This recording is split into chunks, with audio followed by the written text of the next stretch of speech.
Sometimes life gets really heavy. And I don't mean just a bad day or a tough week. I mean the kind of heaviness that sits on your chest and refuses to leave. The kind that makes you stare at the ceiling late at night with tears in your eyes, wondering when things will ever get better.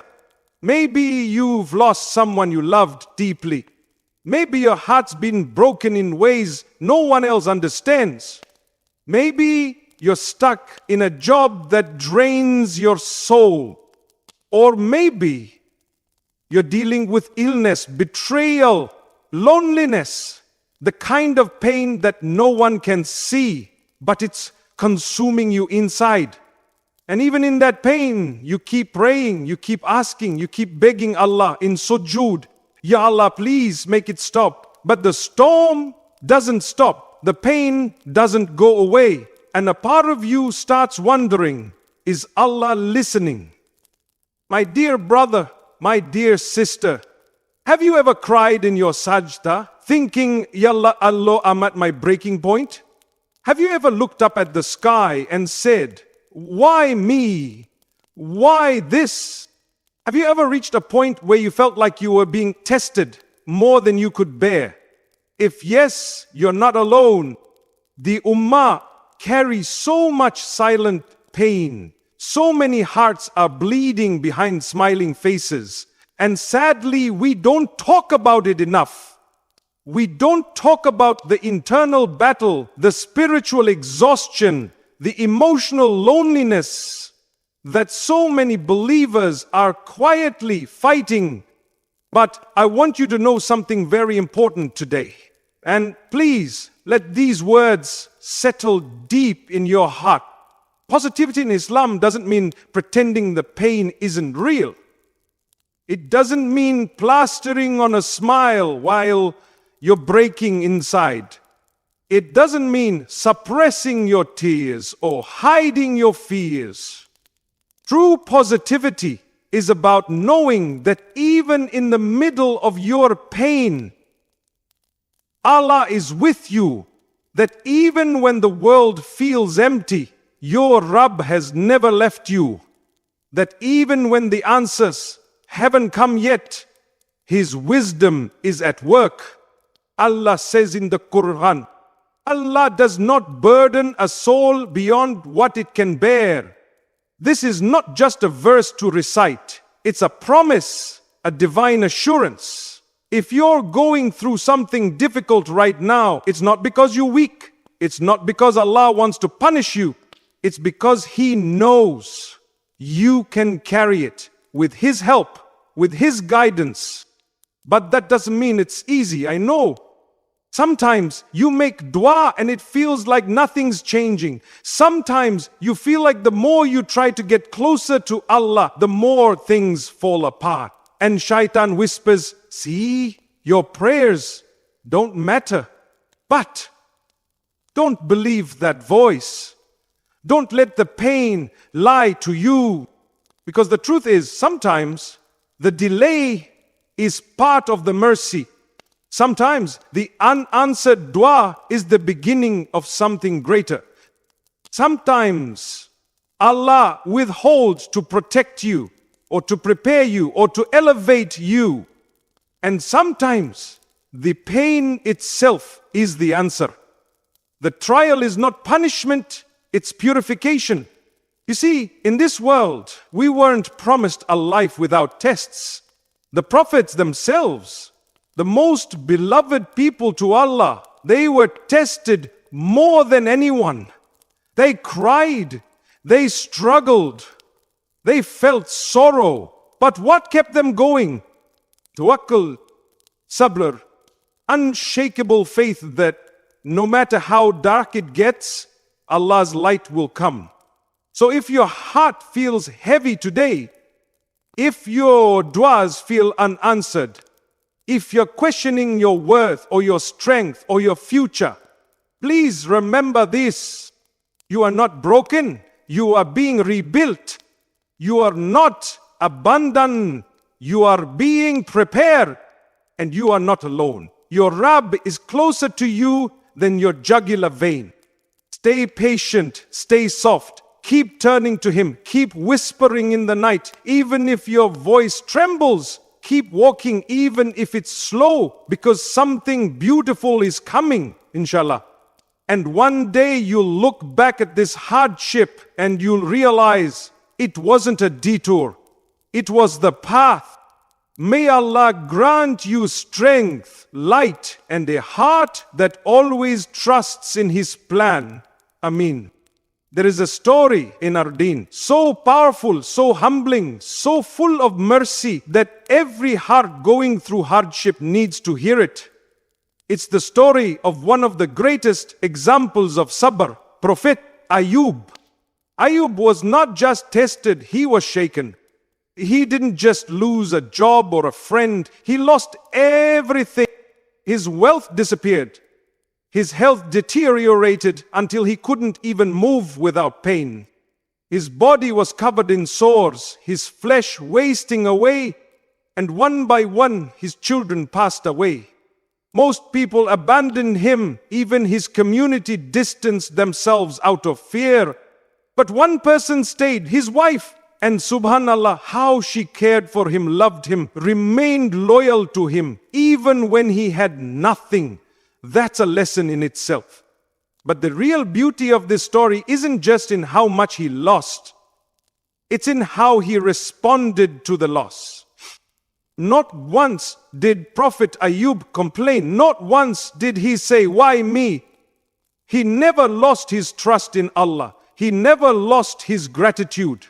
Yes, he cried. Yes, he felt pain. But he knew his Rabb. And he knew that his Rabb hadn't abandoned him.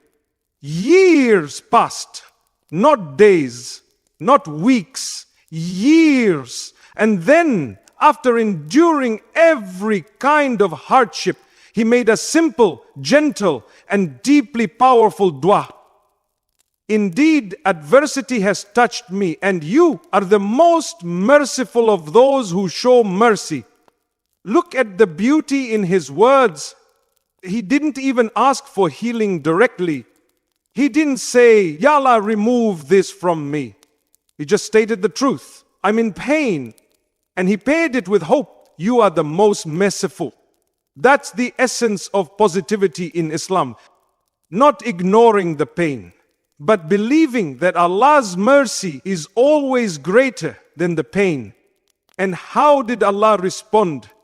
So we responded to him and removed the adversity, and we restored his family to him and the like thereof with them, as mercy from us and a reminder for the worshippers.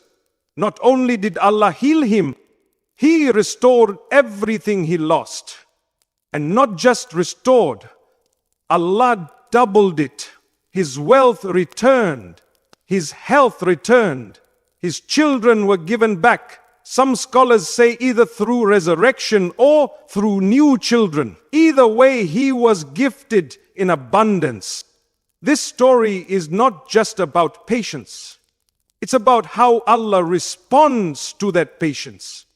It's about what happens when you stay loyal to your Lord even when life gets unbearable.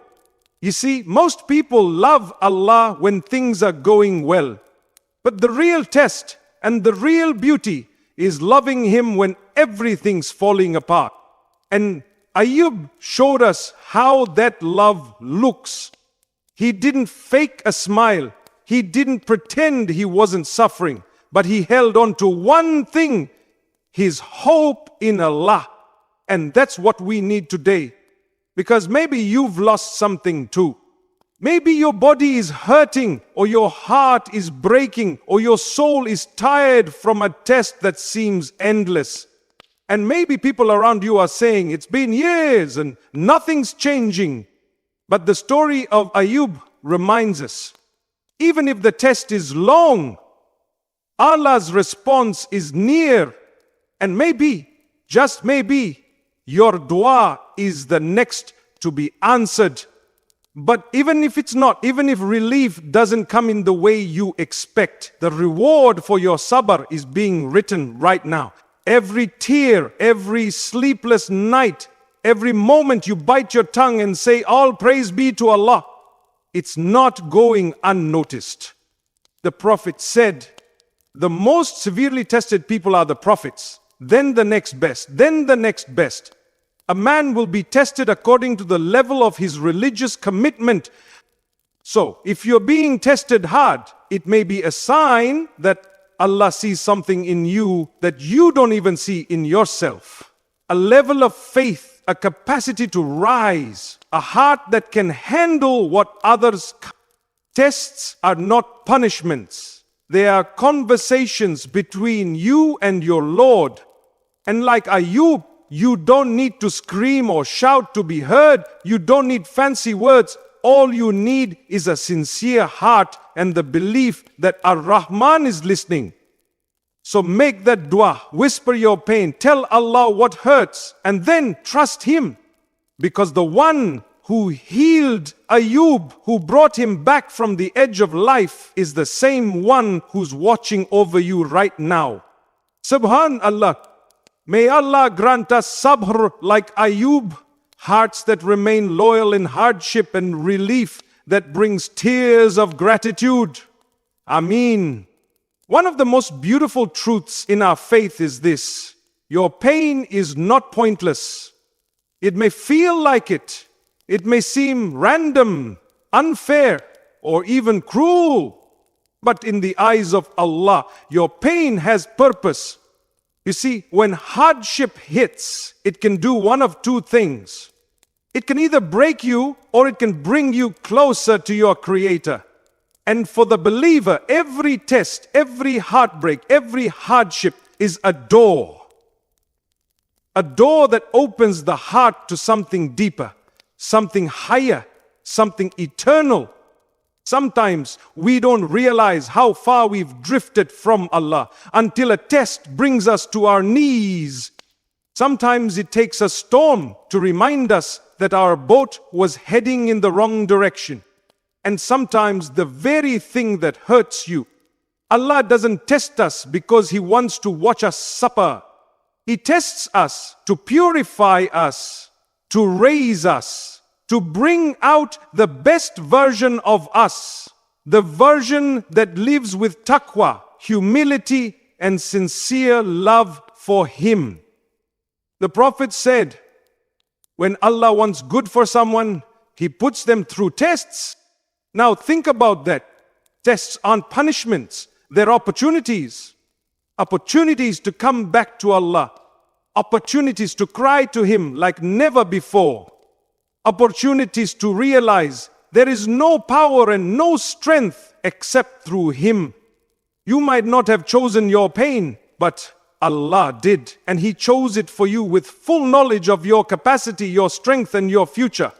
And sometimes the purpose of the pain is not to change your situation, but to change you, to change your heart, to soften your ego, to remind you who's in control. Let's be honest, when life is good, we often forget. When our bank account is full, when our health is strong, when everything is easy, we get distracted. We delay our salah. We rush our duyas.